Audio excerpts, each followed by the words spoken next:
꼭 알아야 할 어제의 뉴스. 도널드 트럼프 미국 대통령과 멜라니아 여사가 전용기에서 내립니다. 오산 공군기지엔 강경화 외교부 장관과 마크 네퍼 주한 미국 대사 대리 등 한미 양국 관계자들이 영접을 나왔습니다. 트럼프 대통령이 전용 헬기인 마린 1을 타고 첫 방한 일정으로 찾은 곳은 경기도 평택 미군기지인 캠프 험프리스. 여의도 면적의 5배가 넘는 기지 전경을 하늘에서 내려다본 것으로 전해졌습니다. 당초 청와대에서 트럼프 대통령을 맞을 것으로 예상됐던 문재인 대통령도 파격적으로 직접 현장에 영접을 나갔습니다. 한미 양국의 대통령이 사상 처음으로 한미 동맹의 상징인 바로 이곳 평택 기지에서 한미 장병 여러분들 함께 경의하는 아주 역사적인 날입니다. 양국 정상은 주한미군 장병들과 함께 점심을 먹고 새로 조성된 시설을 둘러봤습니다. 완공을 앞두고 있는 캠프 험프리스는 해외 미군 기지 가운데 최대 규모로 우리 정부가 건설비의 92%를 부담했습니다. 양국 정상이 한미 동맹의 상징인 평택 기지에서 첫 일정을 시작한 것은 대북 압박 메시지도 염두에 둔 것이라는 분석입니다.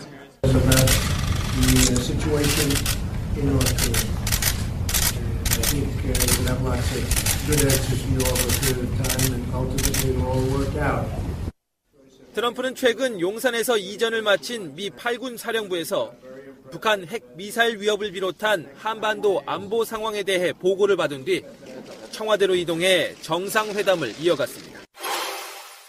한국 방문 직전 트럼프 대통령은 트위터에 글을 올렸습니다. 젠틀맨 문 대통령을 만나기 위해 한국으로 떠날 준비를 하고 있다고 했습니다. 일단 치켜 세우고 협상에서는 공격적으로 나오는 트럼프 스타일입니다. 어제 일본 방문 때도 마찬가지로 트위터에 멋진 아베 총리와 골프를 치고 있다고 쓰고는 아베 총리의 면전에서 불공정 무역을 주장하며 인상을 썼습니다. 트럼프는 미군 기지에 영접 나온 문재인 대통령의 손을 오래 붙들며 반가움을 표시했습니다. 한미 장병들과의 점심 식사에서는 덕담과 농담을 이어갔습니다.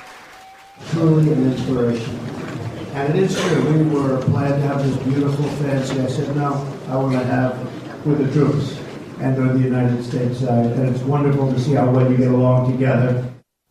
그 사이 또 트위터를 올렸습니다.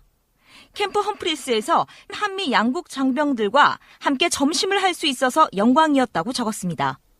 그런데 이에 앞서 평택 미군 기지에서는 불쑥 FTA 관련 얘기를 꺼냈습니다.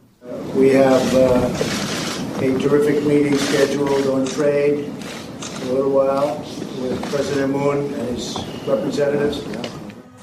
청와대 공식 환영식에선 FTA 개정 협상 우리 측 대표인 김현종 통상교섭본부장의 손을 꽉 쥡니다. 6초 이상 지속됐습니다. 이어지는 정상회담에 앞서 두 정상은 기념 촬영을 하기 위해 나란히 섭니다. 미군 기지에서와는 달리 인상을 한껏 쓰고 있습니다. 그러다 카메라 플래시가 터지자 갑자기 활짝 웃어 보입니다. 두 정상은 비공개 회담에 들어갔습니다. 어설픈 듯하면서도 치밀한 계산이 숨어있는 비즈니스맨 트럼프의 모습은 하루 종일 이어졌습니다. 가을 정치가 깊게 배인 청와대 소정원 곳곳을 김정숙 여사와 멜라니아 트럼프 여사가 함께 걷습니다. 녹지원에 도착하자 기다리고 있던 두 나라 어린이들이 반갑게 맞이하고 두 여사는 한국과 미국 국기의 3색으로 짠 한미 동맹 목도리를 둘러줍니다. 자신과 남편의 모습을 그린 뜻밖의 선물을 받자 멜라니아 여사의 얼굴에 미소가 번집니다. Who is this? Me? It's very special. 두 나라 영부인은 상춘제에서 차를 마시며 평창 동계올림픽의 성공적 개최를 기원했습니다. 김 여사가 직접 감을 말려 만든 곶감 초콜릿과 함께 평창 동계올림픽을 알리기 위해 특별히 제작된 평창의 고요한 아침차를 대접했습니다. 김 여사는 북핵 문제를 걱정하면서도 북한의 평창올림픽 참가를 희망한다고 밝혔습니다. 멜라니아 여사는 전 세계가 걱정하고 예의주시하고 있다며 모든 문제가 평화적으로 해결되길 바란다고 말했습니다. 앞서 멜라니아 여사는 주한 미국 대사관 행사에 참석해 평창 동계올림픽에 대한 기대감을 드러냈습니다. I am sure you are all very excited to host next year's games. It will be an amazing opportunity to bring the world together through our shared love of sports. 멜라니아 여사는 또 평창올림픽을 계기로 더 많은 여학생들이 스포츠에 참여하고 남학생과 동등하게 스포츠에 접근할 수 있도록 해야 한다고 강조했습니다. 방송 중간에 좋아요를 눌러주시면 새날팀들에게 큰 힘이 됩니다. 미리 감사합니다. 트위터가 진짜 언론입니다. 2부 시작합니다. 오늘도 여전히 이주영 실장은 지금 너무 심각했어 지금. 일부에서 전희경하고 자유한국당의 그 개싸움이 등장하니까 혹시 하고 싶은 말 없으셨어요? 제가 역시나 끼어들 틈이 없더라고요. 못 따라가겠죠. 네. 아니 근데 그 의견을 얘기해 보세요. 서당계 3년이면 붕얼도 없는데 아직 3년이 안 돼서 그랬어요? 네, 3개월밖에 안 돼. 그래서 운동권 이야기할 때 잠깐 본인이 그 끼어들 틈이 있었는데 운동권 이야기할 때 운동권 안 해봤으니 또 설명을 할 수가 있다. 그때는 학생운동이 없지 않았나? 네, 저희 때는 거의 없었고. 네. 그러니까 IMF 이후에 상당히 그런 부분들이 좀 줄어들었다고 봐야 돼요. 개인적으로 취직, 직장 뭐 이런 게 중요하지. 네. 적자 생존의 뭐 이런 시기가 좀 맞아요. 있어가지고. 그리고 거대 담론에 관심을 이제 그래서 갖기가 어려웠기도 하고 우리가 학생운동 없는 사회를 만들기 위해서 학생운동을 한 거거든요. 맞습니다. 예. 네, 그런데 우리가 생각한 의도대로 학생운동이 없어진 건 아니죠. 경제가 어려워져서 학생운동이 없어지는 이건 우리가 꿈꾼 건 아니었어요. 그러니까 지금 우리는 뭐 대학생 단체의 이름이 뭔지도 몰라요, 사실은. 근데 우리 때만 해도 그들이 사회를 끌어갔어요, 실제로. 그러니까 제도권 안에 들어있는 야당보다 학생들이, 그러니까 그 민주 세력 안에 그런 분들이 많이 들어와 있는 게 당연한 거죠, 그게. 지금 생각하면은 20대 한 초중반의 전대의부장, 뭐 한총련 의장, 뭐 이런 사람들 정치권이 들어오는 게 하나도 이상하지 않았었거든요. 그거 이렇게 이제 저 마지막으로 하나만 말씀드리면요. 지금 자유한국당이 12월쯤에 원내대표 선거가 있다고 봐요. 거기에 거론되는 분들이 누군지 아세요? 누굴까요? 지금 거론되는 분들이 김성태, 그 다음에 홍문종, 나경원 이런 분이에요. 홍문종 친박 의원이 거론됩니다. 이분 핵심 중에 핵심이죠. 거론되는 게 한 사람이면 친박 전체가 의견 모았다고 봐야 되겠네요. 그렇죠. 네. 네. 나경원은 약간 살짝 덕고다닌 느낌인데 예. 대중성 갖고 밀어붙이려고. 그다음에 이제 이주형이 아니라 이주영 의원도 거론되고 있고요. 그다음에 육일준 의원 이게 전부 다 친박 아닙니까? 그중에 이제 단일화 하겠죠 또 뭐. 홍문종으로 단일화. 그러면 될까요? 국회 운영위원장도 가져와야죠 이제. 그렇죠. 지금까지 계속 버텼으니까. 예, 이거 원래 여당 몫입니다. 그러니까요. 예. 잠시 후에 다시 오겠습니다. 트럼프 대통령이 방한을 했어요. 오전부터 생중계 하다시피 지금 다 보여줬거든요. 네. 에어포스원을 타고 와서 오산 공군기지 내려가지고 거기서 가깝게 있는 평택 험프리스로 가요. 거기에 문재인 대통령이 짠 하고 나타나는. 난 그거는 이제 바라보는 관점에 따라서 뭐 생각이 다를 수도 있겠지만요. 무슨 생각이요? 굉장히 극빈을 극진하게 대우한 거예요. 국익을 위해서라면 난 뭐든지 해. 이런 관점으로 보이기도 하고. 그리고 전 진심이었을 거라고 봐요. 왜냐하면 미국과 우리나라는 혈맹 맞습니다. 혈맹. 트럼프 입장에서 트럼프 대통령이 문재인 대통령한테 젠틀맨이라고 이렇게 계속 표현하잖아요. 네. 심지어 일본에서도 그런 트윗을 했어요. 젠틀맨 문. 그러니까 그 젠틀맨이 생각지도 않았는데 나타났다. 물론 그게 일정 시점에는 그게 아마 연락이 가겠죠. 정말 네. 깜짝 쇼가였을 거라고 생각하지는 않는데. 네. 25년 만에 국빈 방문이라고 하니까 그 국빈 방문이 없어진 이유가 또 있었더만요. 그러니까 김영삼 대통령 때 네. 국가 재정 뭐 전략 차원에서 없앤 거. 그러니까 조지 부시 그 당시가 마지막 국빈 방문이라고 하는데 특별히 트럼프를 국빈 방문으로 한 이유가 있을까요? 트럼프요? 네. 저는요. 지금 한반도 상황이 어느 때보다 엄중하잖아요. 그리고 이 한반도 상황이라는 게 단순히 북핵 위기나 안보상의 문제뿐만 아니고요. 지금 트럼프라는 독특한 인물이 미국의 대통령이 되면서 과거에 있지 않던 현상이 있는데 그중에 우리한테 되게 위협적인 게 경제와 안보를 묶는 거예요. 그래서 지금 경제와 안보를 묶어서 북핵 위기의 국면을 살짝 등에 업고 우리가 경제적으로 좀 더 양보하라는 식. 그래서 이제 FTA도 그렇고 군비도 그렇고 등등 문제가 있잖아요. 그래서 상황이 이럴 때 그럼 정부는 어떤 식으로 대응해야 될까? 정말 많은 고민이 있었을 거라고 보고요. 어쨌든 문재인 대통령은 문재인 대통령 스타일대로 최대한 예우를 하고 그리고 사실 뒤집어서 얘기하면 이런 면도 있어요.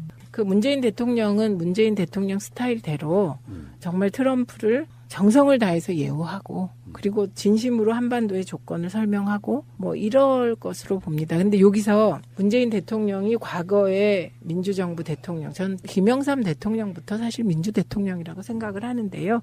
그 김영삼, 김대중, 노무현 이 세 분과 다른 면이 있어요. 이분이 피난민의 아들이잖아요. 그러니까 이념적 태도에 있어서 조금 기본은 같지만 느낌이 다를 수 있다고 생각해요. 흥남 부두에서 철수할 때 진짜 그때 미군은 흥남 부두 철수민들에게는 구세주였을 거예요. 네, 그리고 굉장한 은혜를 입은 거고 그리고 그때 부모님들이 생존해 계셨기 때문에 문재인이 존재할 수 있었던 거잖아요. 그래서 문재인 대통령이 정말 미국은 우리의 혈맹이다라고 얘기할 때 저는 그게 수사라고 생각들지가 않거든요. 진심. 예, 진심이라고 보고 우리가 어쨌든 남한에 태어난 사람들이잖아요. 북한에 태어난 사람들이 아니에요. 그래서 저는 남한이 이 정도의 경제 발전을 이루고 이런 과정에서 미국은 굉장히 도움을 준 나라다. 예, 이 부분을 또 완전히 배제하면 안 될 것 같습니다. 그게 뭐 정치적으로 독재자를 지원하고 지지해서 우리나라의 민주 발전을 후퇴시켰다. 그건 또 미국의 어두운 면이죠. 우리에게 있어서는. 그래서 지금 문재인 정부가 위기일 때일수록 그리고 우리 내부의 입장이 다른 미국에 대한 태도가 다르면 다를수록 지향을 분명하게 갖고 가는 게 맞다고 생각을 하고요. 그래서 지금 문재인 정부가 들어서 계속한 게 한미동맹을 기초로 굳건하게 가는 거. 이게 기본이었잖아요. 그게 일부에서 진보적인 분들이 비난도 했지만 그 기조를 결코 버리지 않았거든요. 그 위에 한중 관계도 푼 거잖아요. 그래서 저는 진짜 그 외교 안보에 대해서 초기에 걱정이 많았지만 대중관계 풀리면서 많은 국민들이 대통령께 후한 점수를 주고 그리고 지지율이 반전해서 리얼미터 조사도 70% 넘어갔잖아요. 다시. 저는 갈수록 더 잘할 거다 이렇게 생각합니다. 문재인은. 제도로서의 민주주의가 흔들리고 구타는 일은 이제 없습니다. 민주주의가 밥이고 밥이 민주주의가 되어야 합니다. 기존의 패러다임을 바꾼다는 표현을 제가 요즘 많이 쓰는 편인데 네. 이를테면 이제 운동 좀 하신다 하시는 분들은 사실 저도 그런 마인드가 없지 않았다고 보는데 예를 들어 왜 이렇게 미국에 종속적이냐 그러면서 박근혜 비판했잖아요. 네. 근데 최근에 나오는 메시지들은 이런 거예요. 한미일 군사동맹은 나는 싫다. 일본 끼는 거 싫다예요. 알고 보면은 미국하고는 친하게 지내고 싶은데 근데 지금 미국에 대한 부정적 시각이 생기면 사실 심정적으로는 일본도 배척, 중국에 좀 더 붙는 형식의 뭔가 좀 타협점 없는 외교가 가능할 수 있었는데 미국과는 동맹 관계 유지하고 중국과도 기분 나쁘지 않게끔 해주고 사실 문재인 대통령이 굳이 전략이라면 일본은 별로 딱히 내 마음에 들지 않는다 이런 느낌이 좀 들어요. 그 정도가 아니고 한미일 그 삼각 동맹이라는 말, 예, 그 자체도 우리가 부정해야 되고요. 그 한미일 삼각 동맹은 삼각이라고 얘기하지만 사실상 미일 한 종속 동맹이거든요. 그래서 문재인 대통령은 이게 군사 동맹이 아니라는 점을 분명히 했다. 이런 보도가 나왔었고요. 지금 문재인 대통령이 고민하는 지점이 또 있습니다. 이번에 일본 가서 아베하고 얘기한 그 태평양 그다음에 호주 뭐 이렇게 긴 방어막을 칠 듯이 얘기한 부분이 있어요. 예. 이 부분은 뭐냐면 에치슨 라인의 연장입니다. 이건 어떻게 되는 거냐면 그 에치슨 라인이 구상되었을 때 그 에치슨 라인은 방어막을 일본으로 치고 우리나라는 이제 그때 빠졌다고 했었죠. 예, 빠졌죠. 처음에. 그런데 그거를 어떻게든 끌어올려서 38선으로 올린 인물이 이승만 대통령인 거거든요. 그러니까 지금 복선으로 그거는 저는 실현될 거라고는 보지 않지만 이번에 저는 제2의 에치슨 라인이라고 제가 부르는데 그게 실현된 건 아니지만 얼마든지 문재인 대통령을 위협하는 수단으로 그 얘기가 어제 흘려진 거잖아요. 어제. 사실은 미국이 무기 판매랑 연관이 있지 않을까요? 그 당연하죠. 네. 그렇죠. 그런데 그런 여러 가지 정말 복잡한 지정학적 조건이 있고 우리가 한미동맹을 굳건히 안 하면 어떻게 되는 거냐면 제2의 에치슨 라인이 쳐질 수도 있는 겁니다. 그러면 이게 중국과의 관계나 이 관계가 재조정돼야 되는데 저 그거 싫거든요. 저는 아주 싫습니다. 그게. 어쩌면 국빈 방문의 노림수가 그런 거 아닐까요? 그러니까 네. 최대한 환대를 해주고 상대방 기분 맞춰주면서 정말 어려운 이야기 못하게 만드는 전략. 그래도 뭐 트럼프는 얘기하겠죠. 그러나 네. 또 예의를 다해야 우리 주장을 또 명확히 할 수 있는 것이니까요. 일본에 가서도 트럼프는 트럼프답게 무역에 대해서는 폭탄 하나 던지고 왔더만요. 아, 그렇기도 하고요. 저는요, 트럼프가 이제 한중일 방문하기 전에 그 토론에 나가면 정말 괴로웠거든요. 왜냐하면 뭐 일본 뭘 한다, 뭐 일본은 뭐 연예인을 데려와서 뭐 한다 막 그래서 제가 참지 못하고 이런 말을 했어요. 저러다가 일본이 미국에 푸들대면 그거에 대한 역작용도 있는 거다. 그래서 저렇게 하는 것이 과연 일본에게 플러스만 되는 것 같지 않다. 그런데 뭐 이번에 보니까 그렇게 해봤자 말짱 황이더만요. 그러니까 그런 거예요. 그런 거. 그 일본이라고 하는 나라가 대표적인 특성이 약한 나라에 강하고 강한 나라에 약한 아주 비열한 캐릭터의 나라죠. 지금 그 아베만 해도 아방카한테 막 지원해주는 그 자금들 생각해 보면은 정말 웃기는 나라인 건 맞는데 이 상황에서 문재인 대통령의 확고한 선 딱 하나는 제가 굉장히 높게 사고 싶은 게 그거예요. 외교력에 따라서 일본 하위 개념이 아니고 일본을 오히려 이렇게 배제시킬 수도 있는 그런 훌륭한 외교력을 보여주고 있다. 그러니까 한국은 중국과 미국을 같이 취하는데 일본은 어쩔 수 없이 미국만 취할 수밖에 없는 그 상황을 잘 이용하고 있다 이렇게 보는 거거든요. 네, 그렇기도 하고 문재인 대통령 스타일을 믿으셔도 되는 게 이념적으로 머릿속에 무슨 생각을 갖고 현실을 보는 분이 아니라는 거예요. 예, 현실은 한미동맹 깰 수도 없고 강화시켜야 돼요, 우리는. 그리고 그 일본과의 관계는 정말 가깝고도 먼. 네, 저는 오히려 북한 핵이 위협이죠. 그런데 북한 핵은 미일 중소에 의해서 통제 가능할 수도 있어요. 우리가 가장 위협적인 어떤 영토적이나 군사적인 위협 세력은 전 일본이라고 생각합니다. 그래서 일본에 대해서는 다르게 생각해야 되고 예, 실제로 역사적으로 볼 때도 우리나라를 제일 많이 침략한 게 중국이잖아요. 그런데 지금 중국은 북한에 의해서 막혀 있는 거잖아요. 그리고 그 다음에 우리나라를 많이 침략한 게 외구잖아요. 외구. 네, 그 기록에 보면. 그리고 실제로 우리나라를 임진왜란 때도 그랬고 일제 36년 강점기도 있었고 실질적인 위협이라고 생각합니다. 저는 개인적으로 일본을. 새가 날아든다는 여러분들의 하트를 먹고 삽니다. 잊지 않으셨죠? 에피소드 제목을 누르고 플레이가 되면 오른쪽 위에 하트를 꼭 눌러주세요. 오늘도 감사합니다. 더 많은 분들이 들을 수 있도록 하트 꼭 눌러주세요. 우리 일부에서 이야기했던 전희경 씨 같은 분들이 사실은 80년대 운동권을 비난하지만 그 사람들은 친일파 집단이잖아요. 그분이 친박일 거 아니에요. 비례대표를 친박한테. 저는 자유한국당을 뜻하는 뜻이에요. 아, 그 세력이 그런 성향이 있다. 뭐 그 정도까지는 얘기할 수 있을 것 같습니다. 외교력이라고 하는 건 뭐 어떤 측면에서는 내 마음에 안 맞으니까 비판할 수 있지만 실제로 외교하는 입장이라는 건 결국은 그거 아니에요. 국익. 네. 실질적인 이익이 있느냐 없느냐의 차이 이런 거라고 생각이 드는데 네. 저희들 방송하고 있는 사이에 뭐 청와대에서 지금 정상회담도 하고 만찬도 하고 저녁에 무슨 음악회 같은 것도 있고 여러 가지가 있더라고요. 그리고 방송 나가는 오늘 국회에서 이제 연설도 하고 네. 이런 것들을 이렇게 보고 있다 보니까 이런 거 있잖아요. 청와대를 근무하진 않았어도 한번 가본 것과 안 가본 것의 차이 같은 그런 느낌이에요. 그러니까 그게 뭐냐면은 미국 대통령 다 싫어. 하다못해 오바마도 싫어. 요 느낌 갖고 있다가 실제로 그 사람이 어떤 무슨 뭐 괴물이든 뭐든 간에 대한민국에 대해서 막 우호적인 느낌을 막 주고 그러면 그게 진짜로 우호 설린 관계잖아요. 지금 문재인 대통령 지지했던 분 중에 상당히 다수는 미국에 대한 감정이 안 좋을 수밖에 없는 역사적 위치가 분명히 있었단 말이에요. 이명박근혜 네. 기간 동안. 근데 그 사람을 문재인 대통령하고 친하다는 이유로 이렇게 심정적으로 받아들이고 좀 약간 귀엽게 보는 구석도 있는 거예요.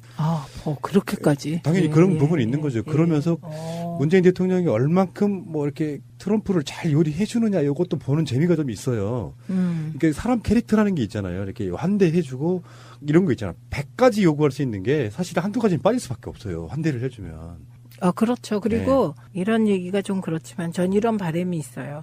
우리가 미국으로부터 무기를 가장 많이 사는 나라 중에 하나예요. 그렇죠. 네, 맞습니다. 가장 많이 사는 나라 중에 하나인데 그런데 중요한 거는 그 무기들의 성능에 대해서 끊임없이 의심받아 왔어요. 다 뭐 낡고 뭐 옛날 거고 단종된 고철을 거. 샀다든가.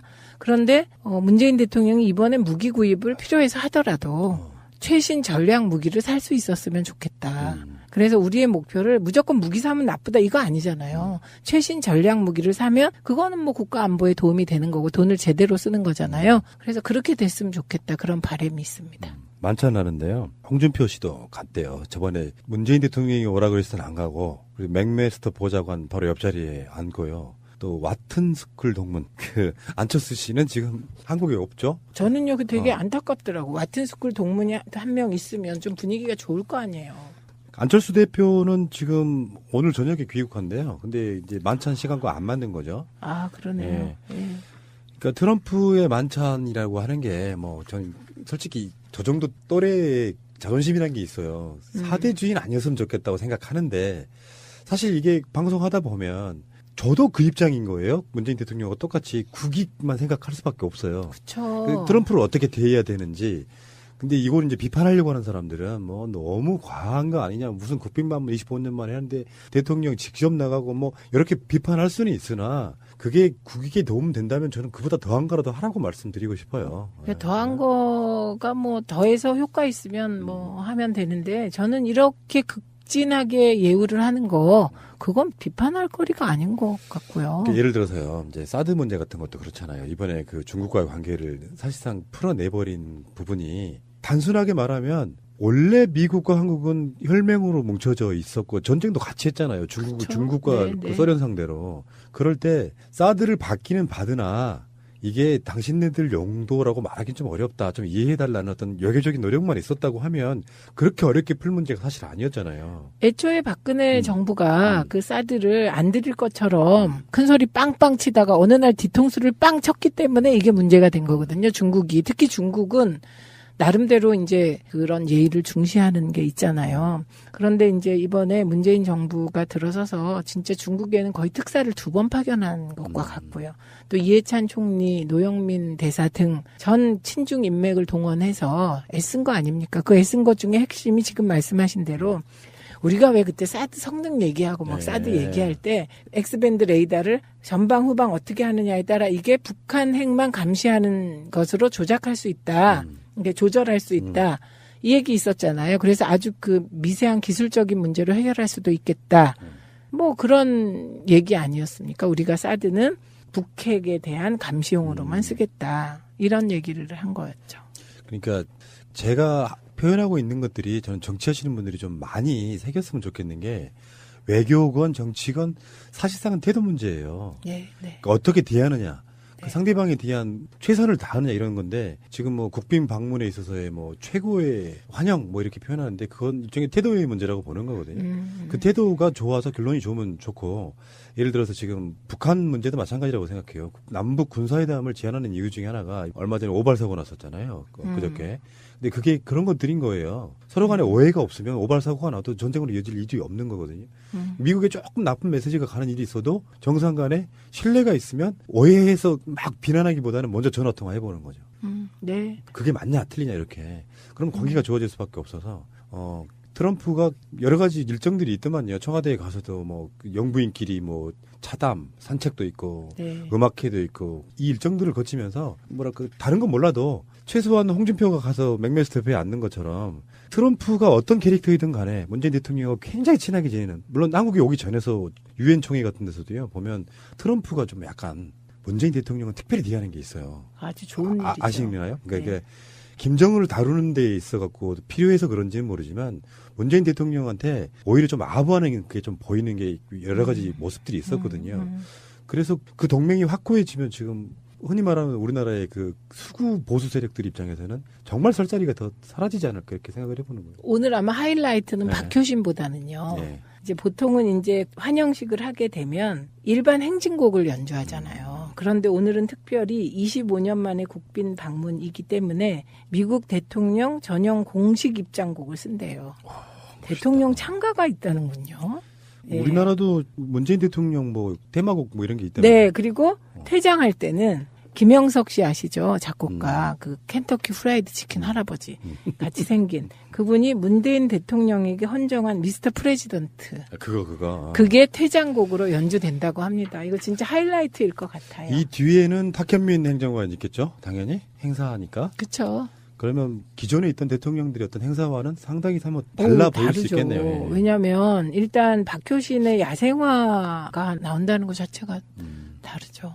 왜 그런 건 역사의 현장이잖아요. 혹시 의원님께서는 청와대 몇 번이나 가보셨어요? 지금까지? 저번에 비밀인데. 비밀. 공식으로 간 건 한 번 있었잖아요. 그 인수위 관련해갖고 발표할 때. 네, 나는 문재인의 배우다. 그 영상. 네, 그건 뭐 공식적으로 한 번 간 거죠. 그건. 노무현 대통령 시절에는 뭐 여러 번 갔고요. 그리고 특히 방송위원회 부위원장 할 때 대외경제협력회의라는 게 있어요. 근데 제가 FTA 방송 쪽 책임자였기 때문에 자주 갔죠, 그때는. 그 정문 앞에서 보면 11시 정도 방향에 번관 있고 네. 그 뒤쪽에 관저가 있고 네. 그리고 바로 옆에 여민관 연풍문 쪽으로 들어가는 거. 근데 이번에 제가 가보고 느낀 건 청와대가 되게 더 낡았다 이거였어요. 그 수리를 잘 못한대요. 그러니까 완전 구중궁궐이 본관이 있고 관저가 있는데 네, 관저는 거리가 저 너무 뒤쪽에 멀잖아요. 있어요. 예, 예. 그러니까 여민관에 내려와서 지금 업무 보시는 거잖아요. 네. 근데 뭐 문재인 대통령께서 원래 걷는 거 좋아하시니까 뭐. 거기서 그러니까 청와대라고 하는 공간이 트럼프한테는 어떻게 보일까 뭐 이런 궁금증도 좀 있고요. 그러면 우리 새날 애청자들하고 같이 청와대 한번 가요. 그 앞까지 쑥 간다던데 요새는. 그게 지금 만약에 청와대 관람 예약하잖아요. 7개월 걸려요. 그래서 제가 청와대 지금 이번 달에 예약돼 있는 날짜가 있습니다. 아, 가세요? 직접 한번 가서 봐야 설명해 줄 수 있을 것 같아서 한번 안에 들어가 보려고. 네. 자, 알겠습니다. 잠시 후에 다시 오겠습니다. 요즘 대리운전 업계 어때요? 무한 경쟁 체제에서 굉장히 많은 어려움들이 있죠. 저는 잊을 수가 없습니다. 어떤 분이 찾아왔어요. 우리 방송 초창기 때 후원하고 싶다. 방송을 너무 열심히 하니까 후원하고 싶다고 찾아왔어요. 돈을 잘 버시는 분이었나 봐요? 아니요. 대리운전 사장님이었죠. 그게 박근혜가 그 엄혹하던 시절에 팟캐스트 전체 시장에서 최초의 광고입니다. 그분은 어떻게 소비자들한테 돌려줄 것인가를 연구하시는 분이에요. 뭘 줄 것인가. 금액으로 적립도 할 수 있어요. 굉장히 그 엄혹하던 시절에 큰 힘이 되어준 업체다. 사람이 가져야 될 의리가 있다고 생각합니다. 큰 차이가 없다면 지금까지 우리를 지켜준 이런 분들의 업체를 이용하는 것이 대리운전은 1800-6606 1800-6606 블랙박스 대리운전이요. 그럼 에메랄드빛 바다, 총천연색 열대어, 아름다운 하늘. 한국인이 가장 사랑하는 휴양지 세부. 세부에서 내가 하고 싶은 것을 모두 찾을 수 있는 곳. 세부 메뉴판에 오시면 세부의 모든 것이 있습니다. 골라노는 재미가 있습니다. 그래서 세부 메뉴판입니다. 세부 메뉴판은 세부에 대해서 가장 잘 알고 있다고 자부합니다. 하고 싶은 것을 할 수도 있고 하기 싫은 것을 안 하셔도 됩니다. 자유여행입니다.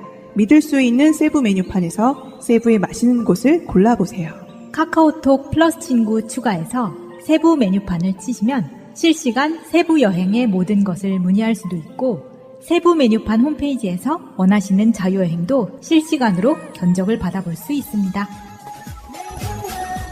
뉴본스킨 이미라 대표. 저는 어릴 때 아토피를 알았어요. 한번 망가진 피부는 다시 돌아가기 어렵다는 걸 알았죠. 아기 물티슈라는 거 아무것도 아닌 것 같죠? 피부에 안 좋은 성분이 없어야 되는 겁니다. 물티슈 업계에 세계적 신화를 만들어낸 사람. 다시 한번 그 신화에 도전한다. 원단부터 달라야 해요. 갓난아기라고 해서 아기만 쓰는 건 아니고 아기도 쓰는 온 가족 모두 안심하고 사용하는 제품입니다. 아기들이 쓰는 스킨케어 제품도 같은 정신으로 개발했습니다. 다른 제품들처럼 아무 효과 없는 정제수를 쓰지 않아요. 피부 진정에 좋은 병풀 립스로 바꿨어요. 확실히 달라요. 간단해요. 나만의 비법이죠. 나의 아기가 쓸 거니까. 기대하세요. 갓나나기를 검색하세요. 자, 청와대는 청와대인데 누가 사용하느냐에 따라서 청와대에 하는 역할이 달라지는데요. 지금 두 가지 이야기를 하나 해보고 싶어요. 하나는 이명박 때 원세훈의 국정원은 NLL 대화록을 발췌본을 이명박한테 보고 있다는 뭐 그런 최근에 보도가 나오고 있고요. 또 하나는 박근혜 때 청와대는 국정원으로부터 뇌물을 받아서 진실한 사람 골라내는 여론조사를 100회가량 했다. 이 이야기는 잠시 좀 할 수밖에 없을 것 같습니다. 아, 그렇죠. 네. 그 진실한 발언 이후 진박이란 말이 나왔죠. 찰박, 진박. 지금은 홍준표가 마지막으로 하나 더 건졌어요. 잔박. 사실은 이게 이렇게 보도가 안 나와도 네. 그랬을 거라고 뻔히 알고 있었는 내용이잖아요. 근데 증거로 증명. 그래서 우리가 이제 매 억울해하는 게 이런 것들이거든요. 예전에 우리 막 어떤 정보도 없던 시절에 정황 같은 걸로 봤을 때 NLL 대화력은 국정원에서 퍼다가 이명박한테 보여줬겠지 뭐 이렇게. 그게 그때는 욕을 엄청 먹었어요. 음모론 뿌리지 말라고. 근데 제가 요새 느낀 네. 건데요. 새날이 제기했던 의혹들이 지금 다 사실로 드러나는 거죠. 거의 다 사실로 드러나고 있으니까 당시엔 음모론이었지만 그러니까 예지력. 그렇지는 않고요. 우리도 보도를 보는데 보통 잘못된 보도를 그대로 소화하시는 분들이 있고 또 이런 건 있죠. 제가 항상 했던 이야기 중에 그런 게 뭐였냐면 사람은 내 수준만큼 정보를 받아들인다인데 그래도 뭐 사람도 있고 일반 공무원들이고 보는 눈이 있는데 어떻게 그렇게 했겠어 해서 우리한테 욕을 했던 분들이 있고요. 우리는 그런 어떤 정보나 보도가 나왔을 때 이거는 우리가 봤을 때는 이러이런 의도 때문에 이런 보도도 나오고 그렇게 했겠다라고 이제 조금 더 들어가 봤던 비꼬아서 봤던 건데 그게 대부분 맞았다고 하는 건 사실 우리 입장이라는 게 사실 비정상적인 시각이었거든요. 상식적이지는 않았어요. 근데 그게 네. 다 지금 사실인데 어떻게? 그러니까 그런 사람들이었다는 거죠. 예. 정말 이해할 수가. 그러니까 이런 거예요. 설마 그랬겠어? 뭐 거기까지 갔겠어? 어땠겠어? 아니야. 그렇게까지는 안 했을 거야. 그 이상이에요. 그러니까. 참. 그러니까 이게 사람의 눈높이를 벗어났다는 거잖아요. 네. 그게 어떤 표현으로 말하면 뭐 국정농단이라는 표현도 되는 거고 그리고 민주주의 파괴라는 것도 되는 거고 그런 것들을 너무 자연스럽게 아무렇지도 않게 행했다는 게 국정원에서 목적성 자체는 노무현 대통령, 김대중 대통령에다 모든 걸 지워야 되는 입장에서 네. 초법적, 위법적으로 정보를 가져다가 그거를 공격하는 데 썼다는 거잖아요. 네, 네. 거기다가 부족하면 사찰해버리고. 그리고요. 이영선 전 행정관이 40억, 그게 40억인지 그 이상인지 모르죠. 국정원이 상납한 40억의 용처에 관련하여 검찰 조사를 받았대요. 제대로 조사받고 얘기했다면 저는 그 내용을 아는 게 두려워요. 그러니까.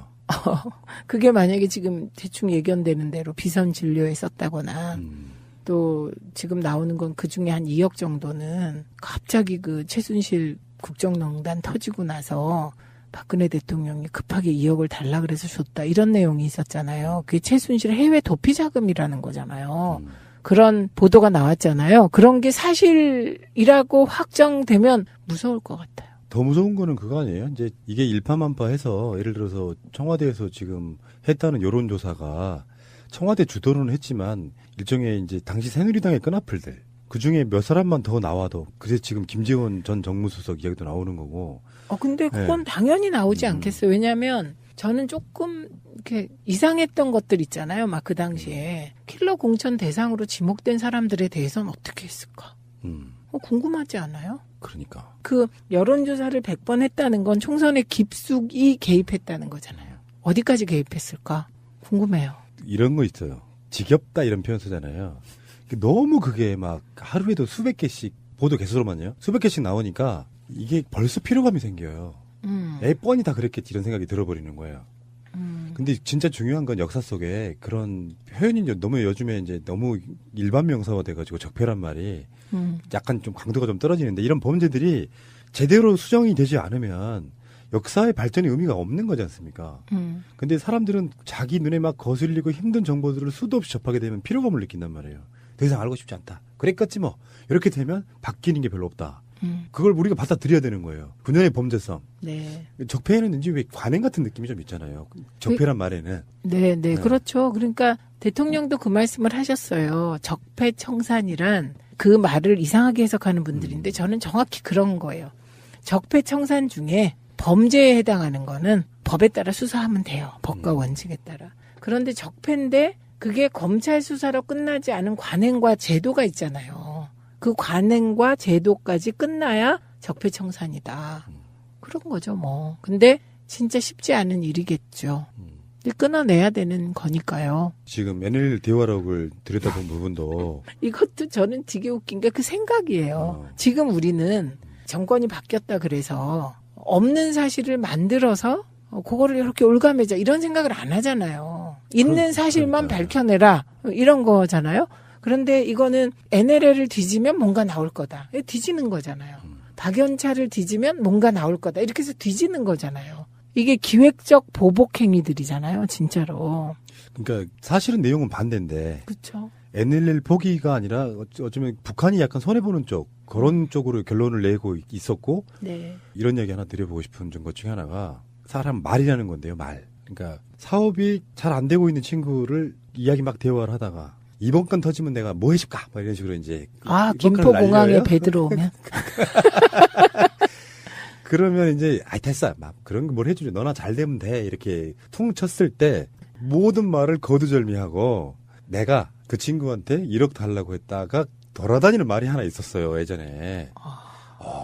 말이란 게 이렇게 무섭구나. 받아들이는 사람이 자기가 뭐 어떤 이력 히스토리 같은 거를 생각하지 않은 채 내가 했던 말만 기억하는 건지 아니면 농담을 했던 말들이 직접 그 상황을 들은 당사자는 그렇게 말을 했는데 3자 4자를 건너가면서 마치 내가 상대방한테 1억을 요구했다로 들리면 완전히 뉘앙스가 다르잖아요. 우리 왜 그 어렸을 때 게임 중에 10명이 쭉 서가지고 처음에 무슨 말을 전달해요. 그래갖고 전달하면 전혀 다른 말이. 맞아요. 그런 게임 있잖아요.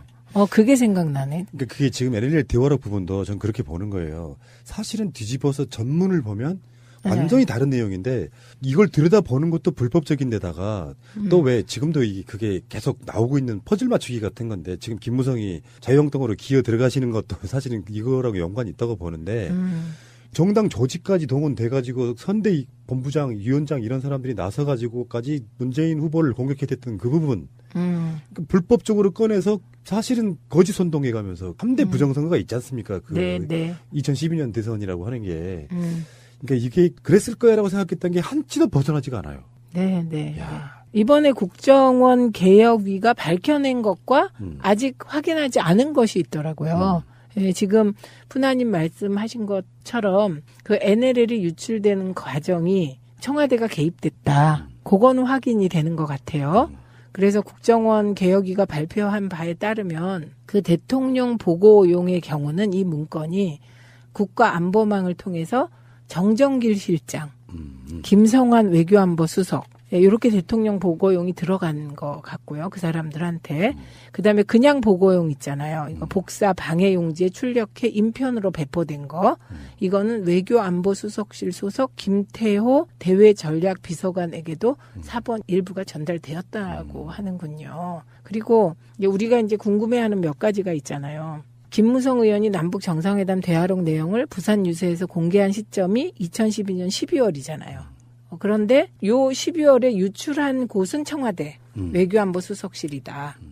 이렇게 결론을 냈는데요. 보고서가 정치권으로 흘러가게 된 경위에 대해서는 아직 명확한 사실을 밝히지 못한 것으로 보입니다. 이거랑 다른 사안이지만 그 김용판 수사 결과 발표 있잖아요. 그때 김용판이 통화했던 사람들이 국정원 직원도 있었고요.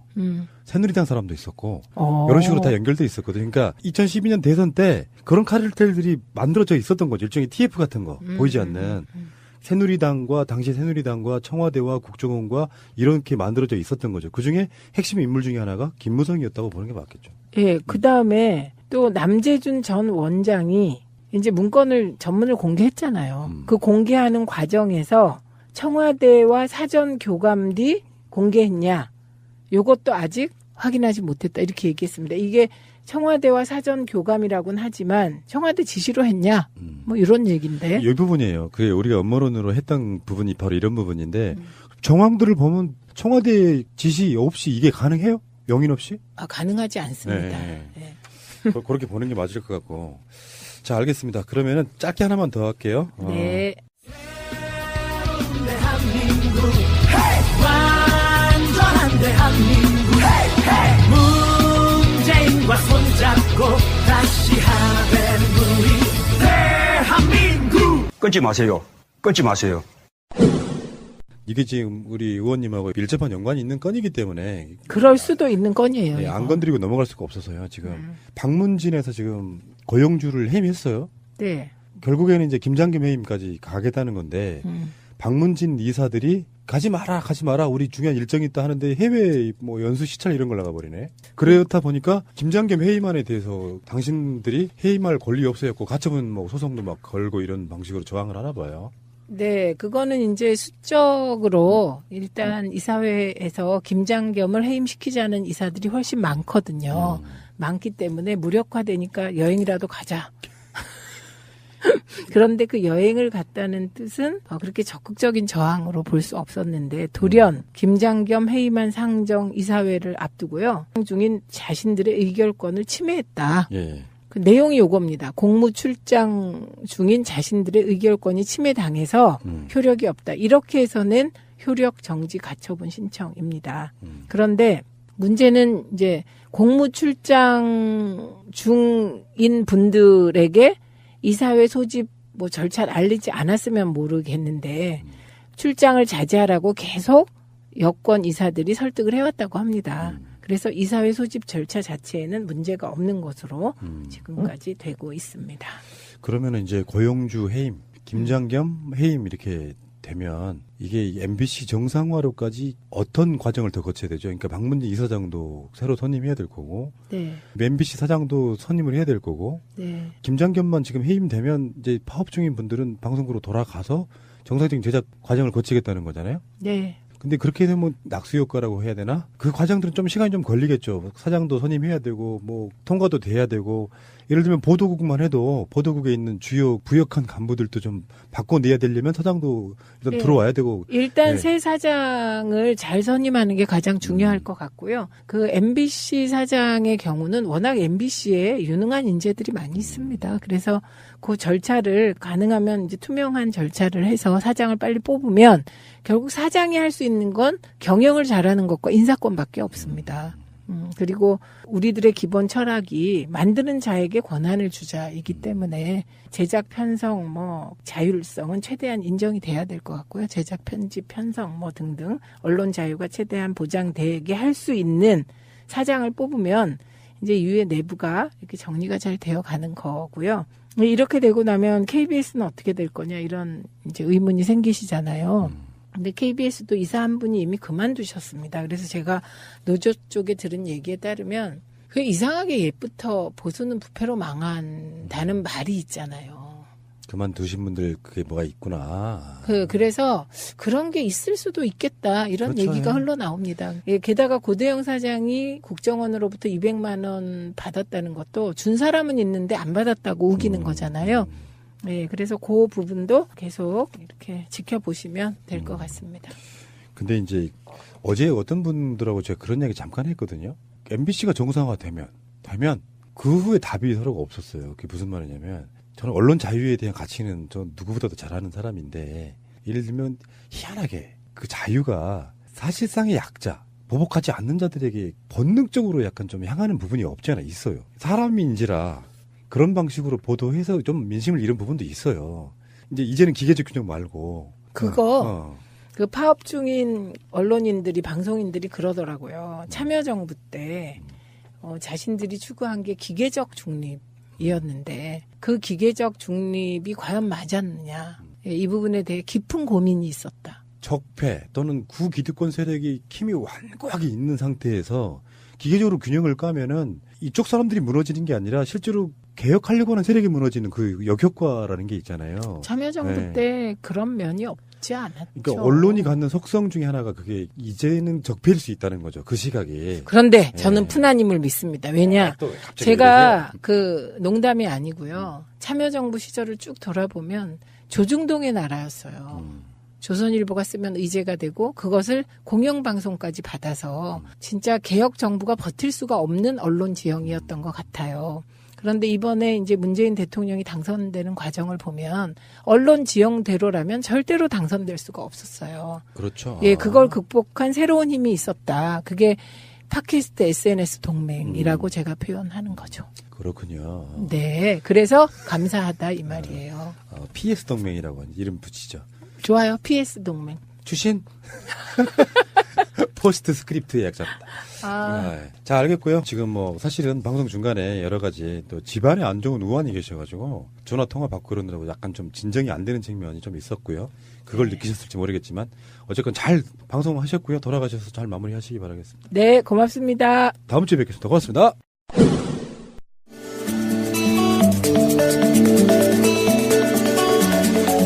네, 안녕하세요. 자, 이제부터 김일희의 시험에 대해서 한번 이야기를 나눠보도록 하겠습니다. 저는 이제 뭐 공부를 그렇게 막 잘하진 않았던 것 같은데, 초등학교 때 보면은 저는 이제 유치원을 안 다니고 이제 학교를 들어갔어요. 그래서 한글을 학교 다니면서 이렇게 배우기 시작한 거예요. 한글 배우고, 구구단 배우고, 뭐 학교 다니면서 하다 보니까 당연히 애들은 조금씩 배우고 왔고, 저 때만 해도 유치원에 좀 다니고 오는 애들이 많았거든요. 저 때는 이제 우리 어머니가 둘째 형하고 큰 형만 보냈어요. 막내 때 저 때는 이제 왜요? 그냥 안 보냈어요, 엄마가. 다녀봤더니 뭐 별 큰 차이 없더라. 그러면서 이제 그냥 너는 그냥 다녀봐 하고서 한 것 같아요. 약간 버리는 카드로 쓰는 거 같아요. 사명제다 보니까 약간 버리는 카드로 해서 이제 다니면서 학교에서 이제 배우는 스타일이니까. 그러니까 이제 학교 가면은 뭐 명절 때나 어디 가보면 물어보잖아요, 친척분들이. 이리야 너 공부 잘하냐? 그러면 저보다 공부 못하는 애 한 명 있어요. 맨날 이런 그래서 그 친구 전학 갈까봐 이제 마음 졸이면서 이렇게 늘 살던 친구인데, 근데 또 제일 친한 친구도 그 친구였었어요. 그 당시에 항상. 왜냐면 걔를 항상 내가 옆에서 감시를 해야 돼. 공부할까봐 옆에서 감시를 하고 놀아야 돼요. 그래서 늘 감시하던 친구가 있었는데, 이제 그렇게 쭉 가다가 시험을 잘 못 봤어요. 계속 성적이 안 늘어. 그러니까 한글을 알고 할 때부터가 이제 조금씩 이제 뭔가 감이 오기 시작했고요. 6학년 때 이제 반에서 공부 제일 잘하고 전교에서도 한 3등 하는 애가 있었거든요. 그 친구랑 내 뒷자리였는데 시험을 볼 때 제가 부정한 방법을 저지르기 시작하게 된 원인이죠. 그때부터가. 구체적인 방법은 어떤 걸로 했어요? 그때는 걔 거는 제가 봤어요. 뒤돌아서 봤어요? 아니 옆으로. 제가 왜냐면 또 눈이 이렇게 좀 작잖아요. 그러니까 잘 몰라요, 선생님들이. 그러니까 눈알 굴려 이런 게 잘 안 보여요. 그냥 이렇게 가만히 이렇게 째려보고 있으면은 보이고 걔도 살짝 보여주고.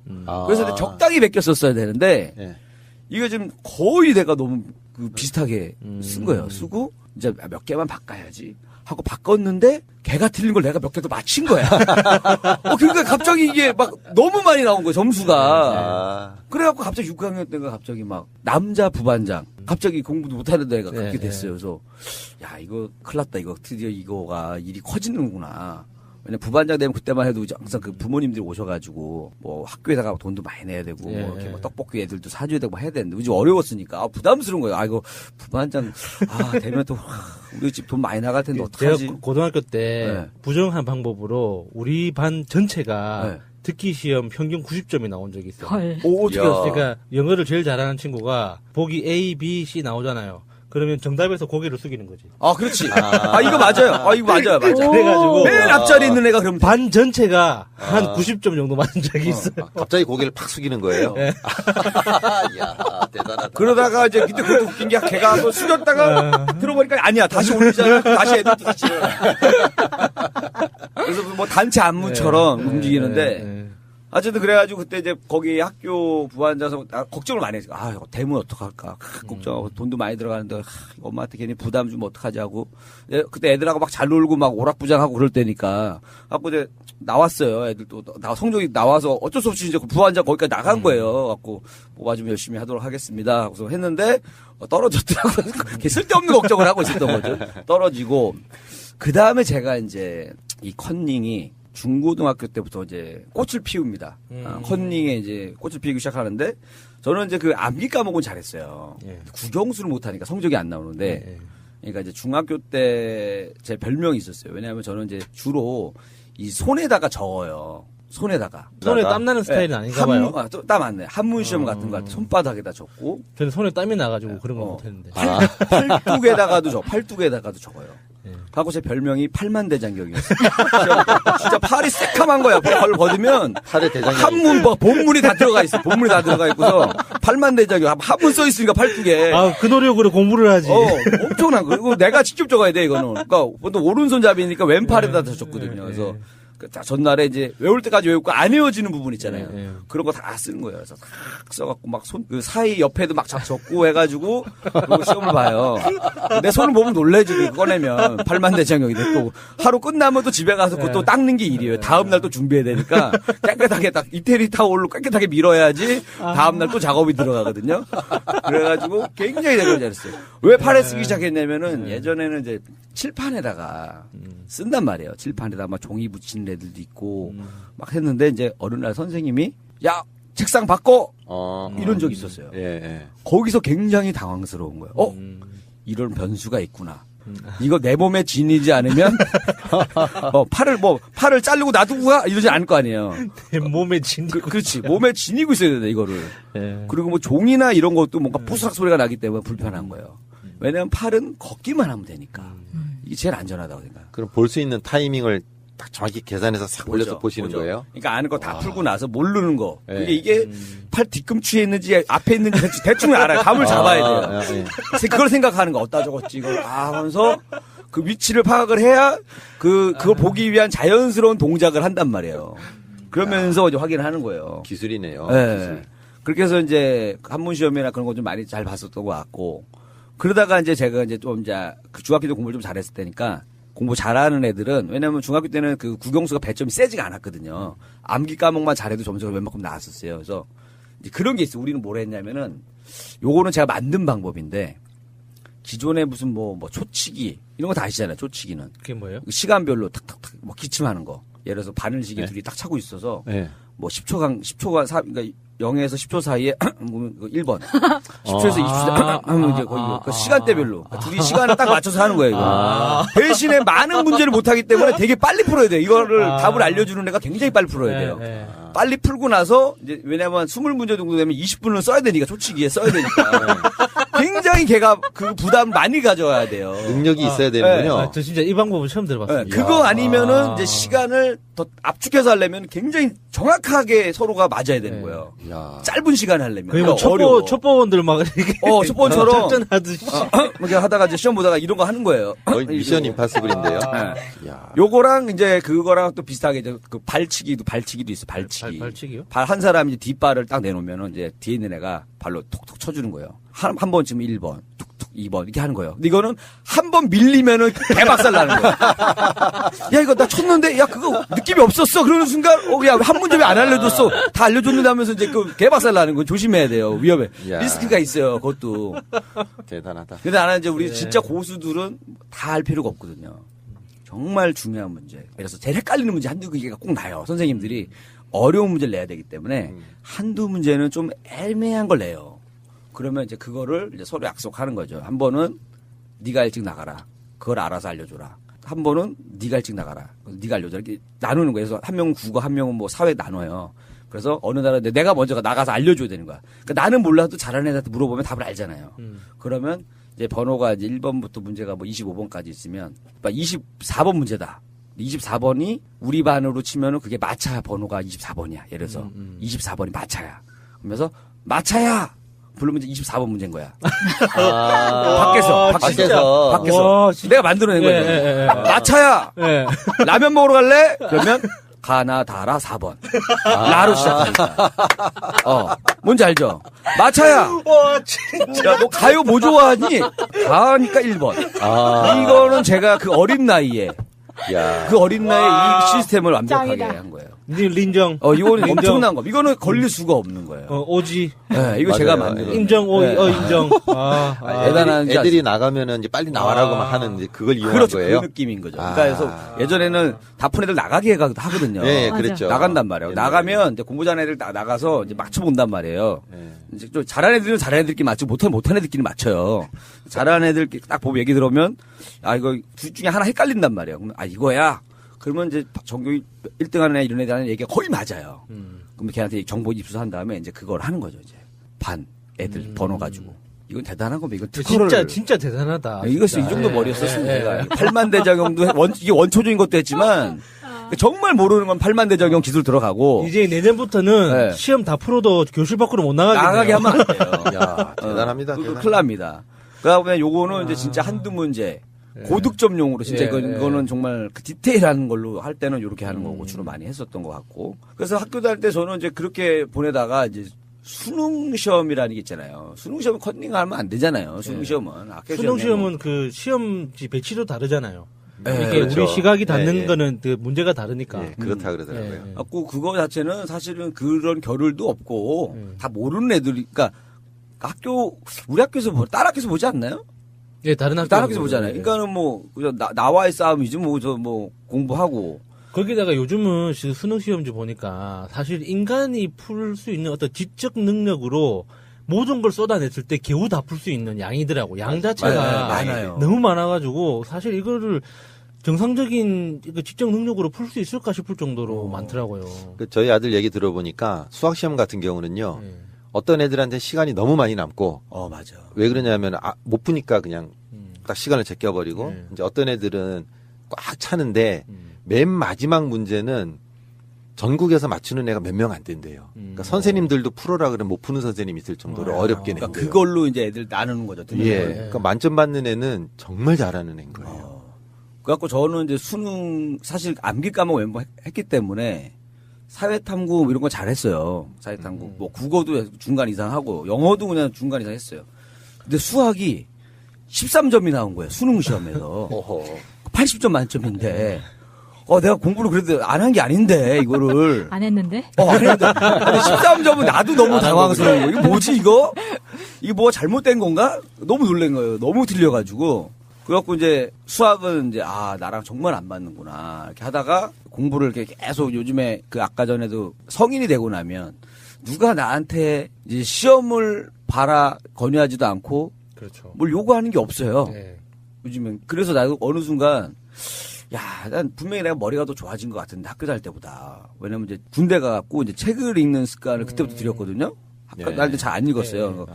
책을 읽다 보니까 그리고 나중에 신문 보고 방송 보고 이렇게 시야가 넓어졌어요. 넓어져서 예전에 사귀던 여자친구는 저보다 좋은 학교 나왔는데 그 친구랑 저랑 이제 그 사회탐구 있잖아요. 문제. 샀어요, 그냥. 수능 기출문제 사가지고 둘이 풀어보는 내기하면서. 근데 제가 10개 풀자 7개를 맞춰요. 공부 하나도 안 하고 풀어도. 근데 그 친구가 저갖고 막 울더라고 나한테. 오빠한테 졌다고. 기분 나쁘더라고 한편으로는. 이게 울 일이니? 내가 더 맞힐 수도 있는 거 아니야? 근데 이제 그거 뭐에서 알았냐면 복이 나올 때 그 속이는 문구 있잖아요. 이제 그걸 잘 찾아내는 거 옛날보다. 뭐뭐뭐뭐는 절대 아니다. 뭐 이런 거. 약간 요거 못 꼬시는구나. 요거 이런 거 있잖아요. 이제 눈에 보이는 거 옛날에는 안 보였거든요. 날 꼬시는 멘트, 틀리게 유도하는 멘트들이 눈에 딱 띄잖아요. 그래서 이제 그런 거를 이제 조금씩 눈치가 빨라지면서 영리해. 네, 내가 이제는 그거에 도전해야겠다. 더 늦기 전에 공인중개사 시험을 한번 봐야겠다. 그래가지고 이제 막 알아봤어요. 공인중개사 시험 보려고. 근데 이제 알아보니까 이제 공인중개사 시험이 1차가 개론, 부동산학 개론하고 민법이 들어가요. 1차 시험이고. 그다음에 2차 시험에 무슨 뭐 공법도 있고 뭐 여러 가지 있어요. 근데 저는 2차까지 내가 안 보고 1차만 일단 봐야겠다 생각하고 학원을 다니면 좋은데 학원은 또 다닐 시간도 없고 마치기가 어려우니까 인터넷으로 이제 무료로 하는 데들도 많아요. 이제 무료 강의 들으면서 이렇게 공부를 이제 틈틈 했어요. 그래서 개론이랑 책도 사실 다 띄었거든요. 책도 띄고 민법이 좀 그렇게 어렵더라고. 민법 양이 많잖아요. 일단 양이 어려워요. 많고 무슨 그 거래할 때 여러 가지 디테일한 상황이 많이 나오더라고요. 그래갖고 이거 어려운데 하면서 이제 재밌는 것도 있어. 근데 공부를 계속 하긴 했어요. 이렇게 막 하다가 한 달인가 남으니까는 이제 조금 이제 고민이 되는 게 봐야 되나 말아야 되나. 이제 안 봐야 되는 핑계를 찾기 시작하는 거예요. 괜히 보고 떨어지는 그게 너무 좀 큰 것 같아서. 근데 갑자기 또 접촉사고가 한번 나더라고. 접촉사고가 나네, 이거. 하면서 일단 첫 번째 이유를 찾았어. 접촉사고가. 몸이 안 좋네, 이거. 병원에서 또, 공부 한참 하고 있었는데 하면서 또 이러고 있다가 병원에서 이제 또 이렇게 눕다가 또 시험 보는 전날 행사가 들어왔어요. 강원도 행사가. 그리고 시험 보는 날 또 낮에 행사가 들어왔어요. 딱 오전에 내가 무리해서 가려면 볼 수는 있긴 있어요. 시험을. 근데 이거 아무래도 좀 몸이 무리가 올 것 같은데. 시험 안 봤다는 소식은 이제 썰빵에서 듣기는 했어요. 맞다. 썰빵. 맞아요. 거기서 썰빵 얘기를 했었어야 되는구나. 안 했구나. 그죠. 썰빵이 뭐냐면은 이제 제가 이제 개그맨 황현희 씨랑 김대범 씨랑 저랑 셋이서 그 팟캐스트를 하고 있어요. 썰빵이라고 그래가지고 뭐 혀로 날린다 뭐 이런 방송인데 이걸 김대범 씨 꼭 얘기하라고 그랬거든요. 왜냐하면 거기 새날 요거 네버엔딩 스토리에서 잠깐 얘기했더니 갑자기 구독자가 200명이 늘었어요. 그러면서 여기 안 그래도 하라 그랬었었는데 그래서 부동산 그거 이제 준비하다가 이제 시험은 안 봤죠. 이제 내년에 다시 보려고 하고 지금 준비하고 있습니다. 요즘에 그 나를 한번 테스트하고 싶은 느낌 있잖아요. 근데 마지막에 피했잖아요. 마지막에 피해줬죠. 왜냐하면은 올해는 또 좋은 일도 많았고 또 문재인 대통령 당선도 있었고 기쁜 날 시험 보는 순간 내가 또 시험 보고 기분 다운될까봐 연말을 훈훈하게 마무리하려면 안 보고 그냥 이렇게 웃으면서 보내겠구나 하면서 한번 피해줬죠. 근데 올해가 시험이 엄청 어려웠다는 거예요. 올해가요? 그래도 한번 보지. 제가 앞서 말한 그런 식으로 계란으로 바위치기를 한다고 하면 아무것도 몰라도 가서 일단 봤었어야 돼요. 그러니까 내가 다시 또 팔만대장형으로 돌아가서 왠지 온몸에다 프레이즌 브레이크처럼 모든 민법 용어 막 온몸에다 적혀 있어가지고 붙었을 수도 있어. 아니 그랬을지도 몰라요. 근데 이제 어쨌든 뭐 여러 가지 막 이유가 좀 생겨가지고 좀 피했는데 근데 그거는 좀 제가 느꼈어. 공부하는 이유 중에 하나가 누가 공부해 시험 봐 이런 사람이 아무도 없어요. 그러니까 나 자체를 한번 어딘가에 도전하고 자격증 따고 이런 게 어떻게 보면 즐거운 일인데 한 번 정도는 또 다시 해봐야겠다. 그래서 이제 나이 들어서 한번 복독방 같은 거 하면 재밌잖아요. 근데 이거 내가 준비하면 느낀 건데 부동산을 볼 때 시험이 어렵다는 걸 잘 알잖아요. 이거 시험 공부하다가 이제 부동산 보니까 그분들 좀 존경스럽더라고. 제가 왜냐면 시험도 있잖아요. 문제도 어렵지만은 내가 이제 접수를 했거든요. 한 3일인가 있다 접수했어요. 근데 서울에서 못 보는 거예요. 사람이 많아가지고. 사람 많아서. 그러니까 접수한 데가 수원이었어요. 야, 그렇게 사람들이 그 미래를 불안해하는구나. 그러네요. 그래서 내가 서울만 갔댔었어도 벌 수도 있었는데 또 수원이니까 접수비도 좀 쌌어요. 만 얼마밖에 안 하고 그래서. 그래. 근데 앞자리 있는 사람, 앞에 그냥 또 꽉 막혀 있는 것보다는 턱 튀어서, 앞에 팍 뻔하게 턱 튄 데서 공부하는 게 나을 것 같아가지고 했는데, 이게 바로 또 제 인생의 시험이었습니다. 있을까요? 트럼프요? 네.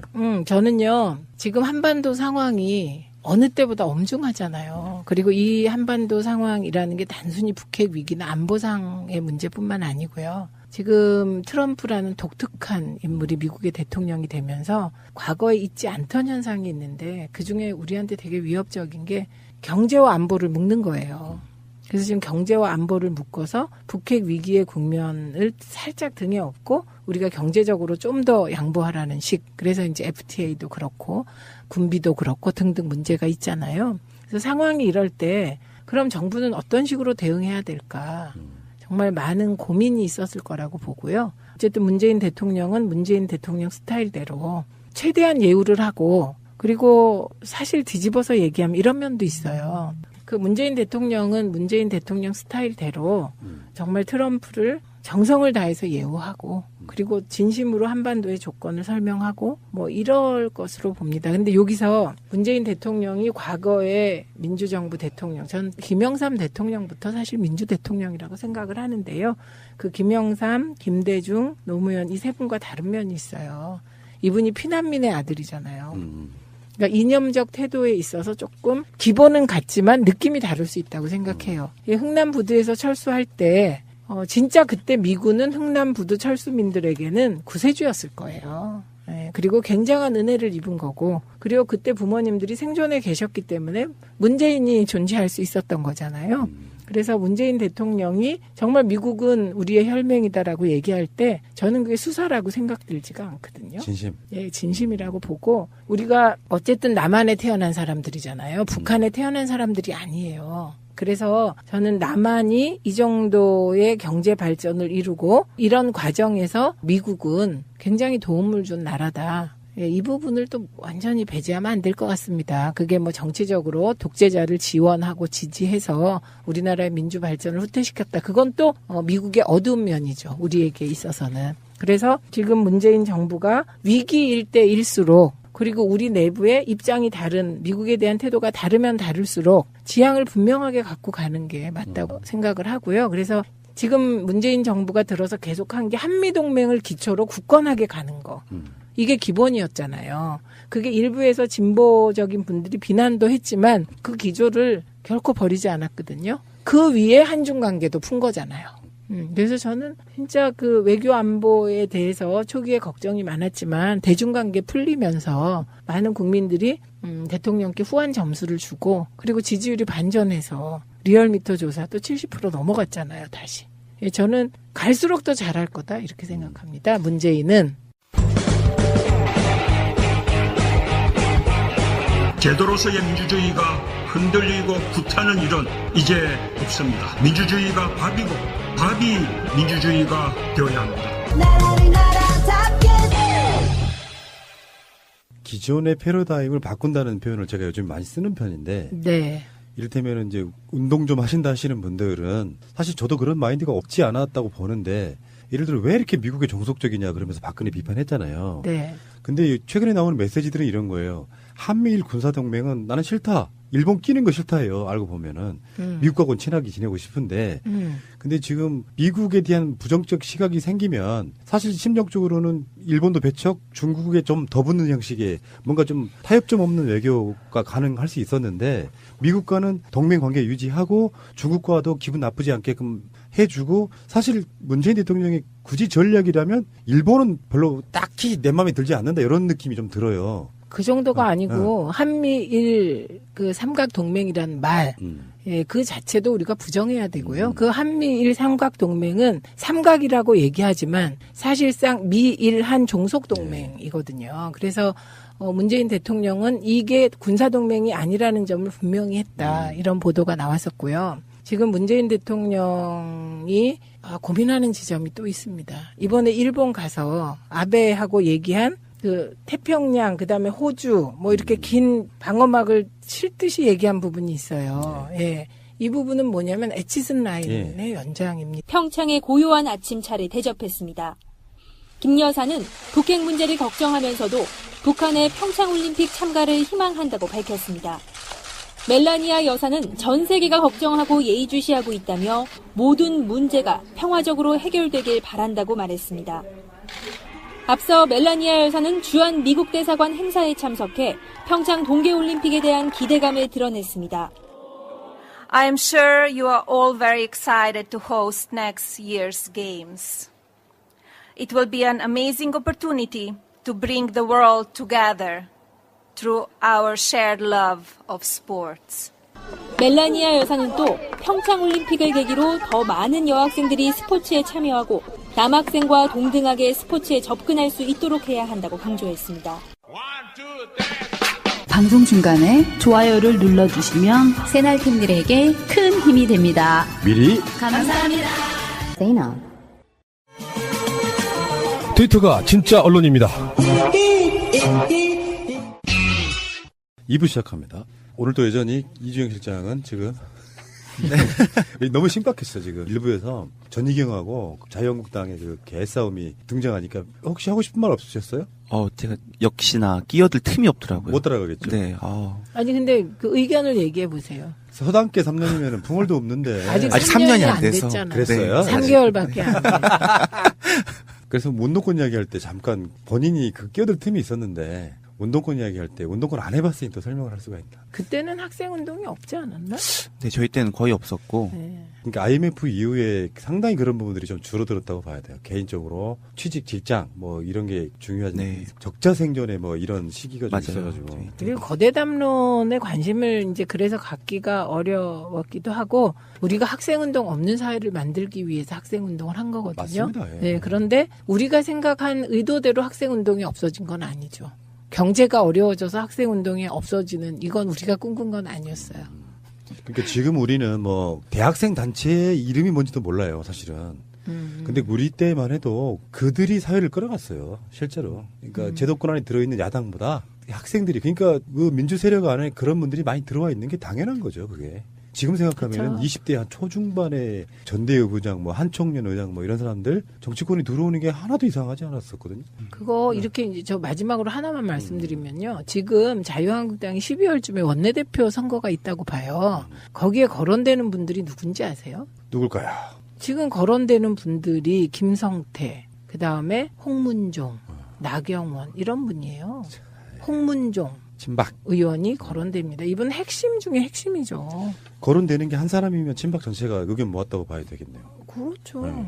나경원은 약간 살짝 덕고다니는 느낌인데 예. 대중성 갖고 밀어붙이려고 하고. 그다음에 이제 이주형이 아니라 이주영 의원도 거론되고 있고요. 그다음에 6.1준 의원 이게 전부 다 친박 아닙니까? 그중에 이제 단일화하겠죠 또 뭐. 홍문종으로 단일화. 그러면 될까요? 국회 운영위원장도 가져와야죠 이제. 그렇죠. 지금까지 계속 버텼으니까. 예, 이거 원래 여당 몫입니다. 그러니까요. 예. 잠시 후에 다시 오겠습니다. 트럼프 대통령이 방한을 했어요. 오전부터 생중계 하다시피 지금 다 보여줬거든요. 네. 에어포스원을 타고 와서 오산 공군기지 내려가지고 거기서 가깝게 있는 평택 험프리스로 가요. 거기에 문재인 대통령이 짠 하고 나타나는. 난 그거는 이제 바라보는 관점에 따라서 뭐 생각이 다를 수도 있겠지만요. 무슨 생각이요? 굉장히 극빈을 극진하게 대우한 거예요. 국익을 위해서라면 난 뭐든지 해. 이런 관점으로 보이기도 하고. 그게 전 진심이었을 거라고 봐요. 왜냐하면 미국과 우리나라는 혈맹 맞습니다. 혈맹. 트럼프 입장에서 트럼프 대통령이 문재인 대통령한테 젠틀맨이라고 이렇게 계속 표현하잖아요. 네. 심지어 일본에서도 그런 트윗을 했어요. 젠틀맨 문. 그러니까 그 젠틀맨이 생각지도 않았는데 나타났다. 물론 그게 일정 시점에는 그게 아마 연락이 가겠죠. 정말 네. 깜짝 쇼가였을 거라고 생각하지는 않는데 네. 25년 만에 국빈 방문이라고 하니까 그게 국빈 방문이 없어진 이유가 또 있었더만요. 그러니까 김영삼 대통령 때 네.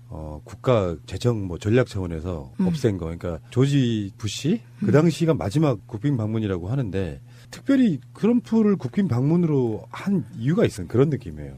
그러니까 그게 뭐냐면은 미국 대통령 다 싫어. 하다못해 오바마도 싫어. 요 느낌 갖고 있다가 실제로 그 사람이 어떤 무슨 뭐 괴물이든 뭐든 간에 대한민국에 대해서 막 우호적인 느낌을 막 주고 그러면 그게 진짜로 우호 설린 관계잖아요. 지금 문재인 대통령 지지했던 분 중에 상당히 다수는 미국에 대한 감정이 안 좋을 수밖에 없는 역사적 위치가 분명히 있었단 말이에요. 이명박근혜 기간 동안. 근데 그 사람을 문재인 대통령하고 친하다는 이유로 이렇게 심정적으로 받아들이고 좀 약간 귀엽게 보는 구석도 있는 거예요.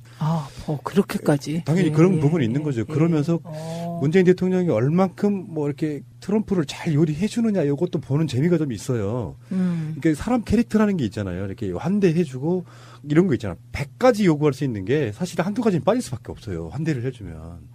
그렇죠. 그리고 이런 얘기가 좀 그렇지만 전 이런 바람이 있어요. 우리가 미국으로부터 무기를 가장 많이 사는 나라 중에 하나예요. 그렇죠. 네, 맞습니다. 가장 많이 사는 나라 중에 하나인데 그런데 중요한 거는 그 무기들의 성능에 대해서 끊임없이 의심받아 왔어요. 다 뭐 낡고 뭐 옛날 거고 고철을 샀다든가.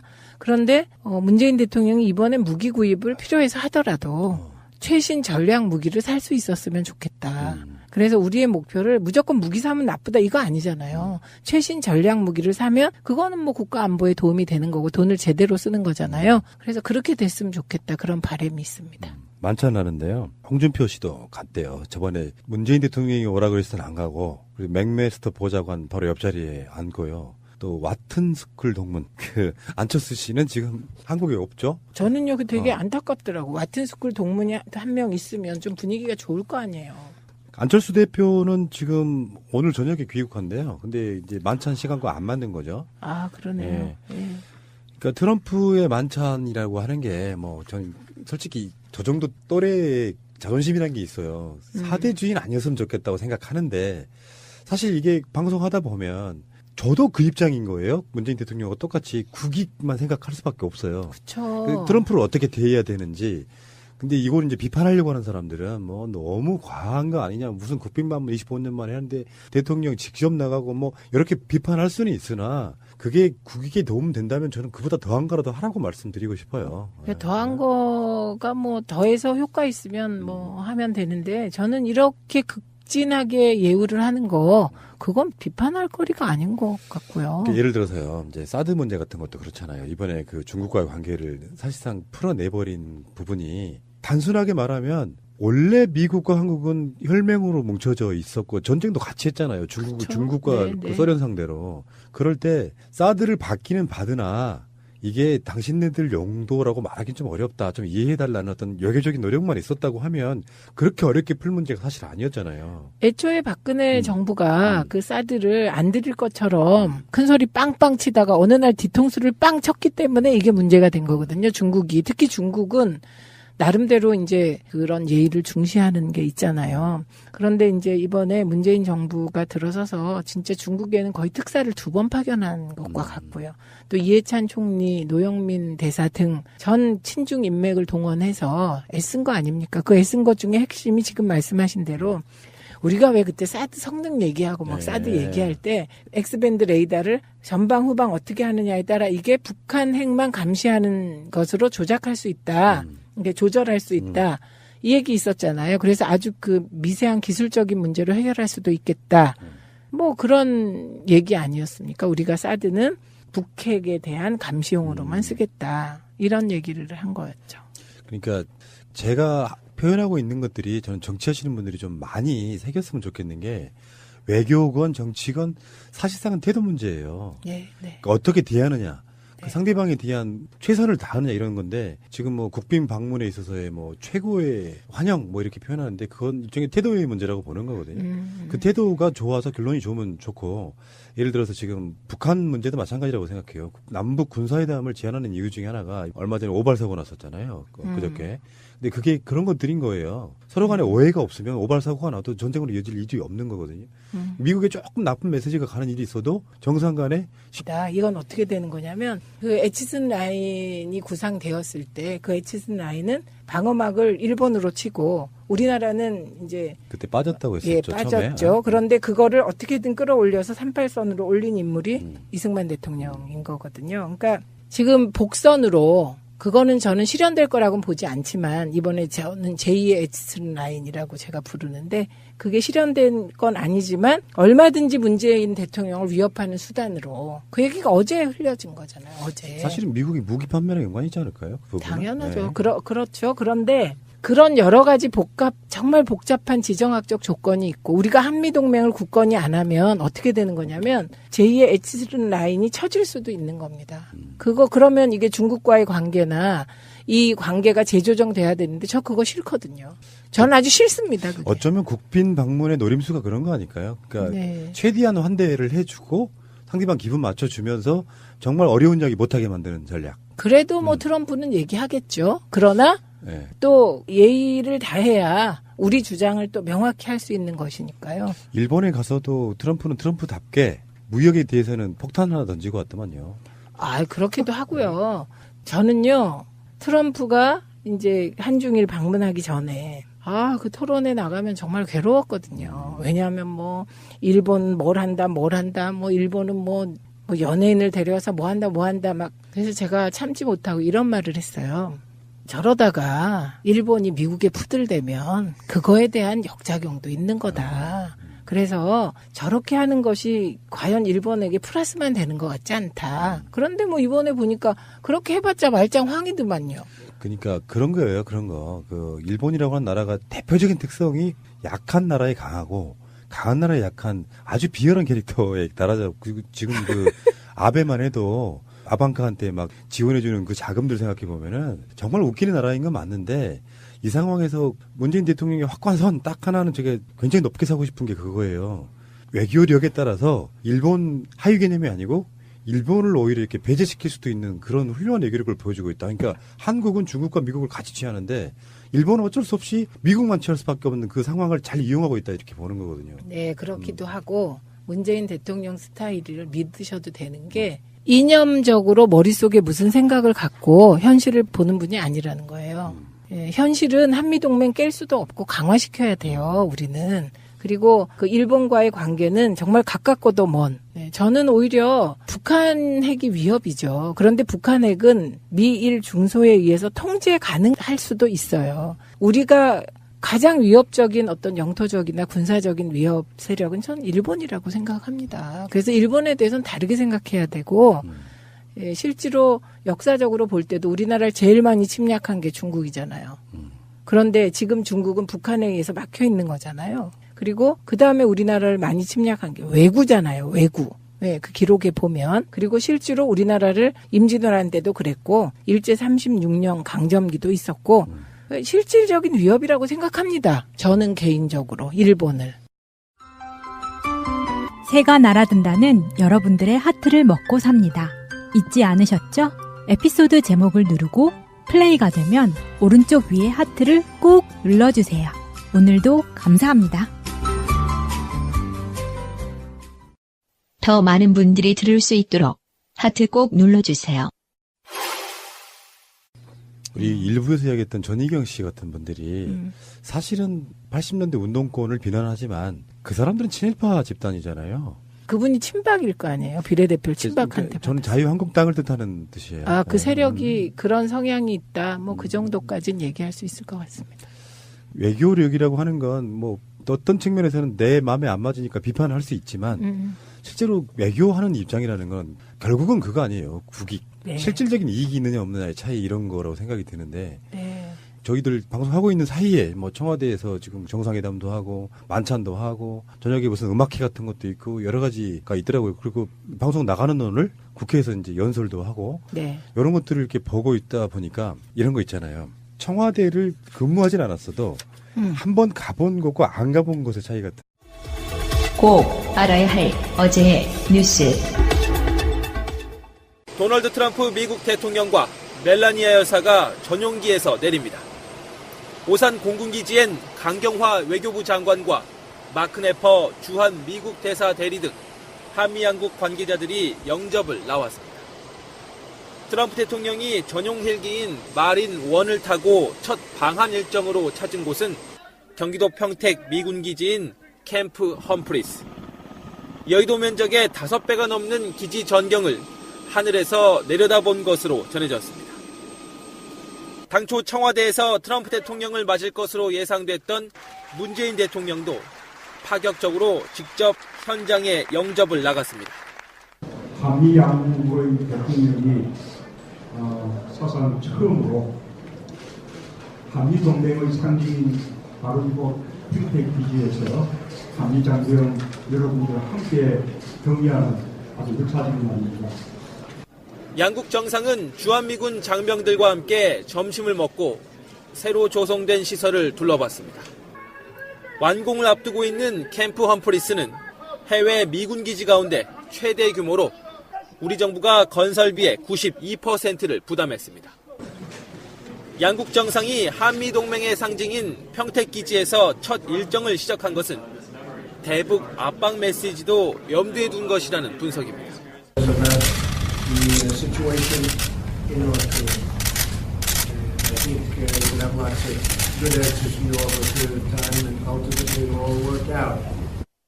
트럼프는 최근 용산에서 이전을 마친 미 8군 사령부에서 북한 핵 미사일 위협을 비롯한 한반도 안보 상황에 대해 보고를 받은 뒤 청와대로 이동해 정상회담을 이어갔습니다. 한국 방문 직전 트럼프 대통령은 트위터에 글을 올렸습니다. 젠틀맨 문 대통령을 만나기 위해 한국으로 떠날 준비를 하고 있다고 했습니다. 일단 치켜 세우고 협상에서는 공격적으로 나오는 트럼프 스타일입니다. 어제 일본 방문 때도 마찬가지로 트위터에 멋진 아베 총리와 골프를 치고 있다고 쓰고는 아베 총리의 면전에서 불공정 무역을 주장하며 인상을 썼습니다. 트럼프는 미군 기지에 영접 나온 문재인 대통령의 손을 오래 붙들며 반가움을 표시했습니다. 한미 장병들과의 점심 식사에서는 덕담과 농담을 이어갔습니다. And it is true, we were glad to have this beautiful fancy. I said, no, I want to have with the troops and on the United States side. And it's wonderful to see how well you get along together. 그 사이 또 트위터를 올렸습니다. 캠프 험프리스에서 한미 양국 장병들과 함께 점심을 할 수 있어서 영광이었다고 적었습니다. 그런데 이에 앞서 평택 미군기지에서는 불쑥 FTA 관련 얘기를 꺼냈습니다. We have a terrific meeting scheduled on trade in a little while with President Moon and his representatives. 청와대 공식 환영식에선 FTA 개정 협상 우리 측 대표인 김현종 통상교섭본부장의 손을 꽉 쥡니다. 6초 이상 지속됐습니다. 이어지는 정상회담에 앞서 두 정상은 기념 촬영을 하기 위해 나란히 섭니다. 미군 기지에서와는 달리 인상을 한껏 쓰고 있습니다. 그러다 카메라 플래시가 터지자 갑자기 활짝 웃어 보입니다. 두 정상은 비공개 회담에 들어갔습니다. 어설픈 듯하면서도 치밀한 계산이 숨어있는 비즈니스맨 트럼프의 모습은 하루 종일 이어졌습니다. 가을 정치가 깊게 배인 청와대 소정원 곳곳을 김정숙 여사와 멜라니아 트럼프 여사가 함께 걷습니다. 녹지원에 도착하자 기다리고 있던 두 나라 어린이들이 반갑게 맞이하고 두 여사는 한국과 미국 국기의 3색으로 짠 한미 동맹 목도리를 둘러줍니다. 자신과 남편의 모습을 그린 뜻밖의 선물을 받자 멜라니아 여사의 얼굴에 미소가 번집니다. Who is this? Me? It's very special. 두 나라 영부인은 상춘제에서 차를 마시며 평창 동계올림픽의 성공적 개최를 기원했습니다. 김 여사가 직접 감을 말려 만든 곶감 초콜릿과 함께 평창 동계올림픽을 알리기 위해 특별히 제작된